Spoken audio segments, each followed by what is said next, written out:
വിദേശകാര്യ സെക്രട്ടറി വിക്രം മിശ്രി ഇന്ന് യുഎസിലേക്ക് യാത്ര തിരിക്കും. ഫെബ്രുവരിയിലെ പ്രധാനമന്ത്രിയുടെ അമേരിക്കൻ സന്ദർശനത്തിന്റെ തുടർച്ചയായാണ് ഈ സന്ദർശനം. യുഎസ് ഭരണകൂടത്തിലെ മുതിർന്ന ഉദ്യോഗസ്ഥരുമായി വിക്രം മിശ്രി കൂടിക്കാഴ്ച നടത്തും. പ്രധാനമന്ത്രിയുടെ അമേരിക്കൻ സന്ദർശന വേളയിൽ 21ാം നൂറ്റാണ്ടിലെ ഇന്ത്യ യുഎസ് സൈനിക പങ്കാളിത്തത്തിനായുള്ള കോമ്പാക്ടിന് ഇരുപക്ഷവും തുടക്കം കുറിച്ചിരുന്നു. 27-ന് വിക്രം മിശ്രി സന്ദർശനം പൂർത്തിയാക്കും.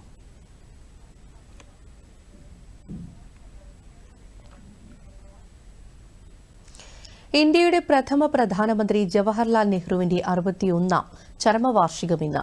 ശാന്തിവനത്തിലെ സ്മൃതി കുടീരത്തിൽ പാർലമെന്ററി പാർട്ടി നേതാവ് സോണിയാഗാന്ധി, അധ്യക്ഷൻ മല്ലികാർജ്ജുൻ ഖാർഗെ ഉൾപ്പെടെയുള്ളവർ പുഷ്പാർച്ചന നടത്തി.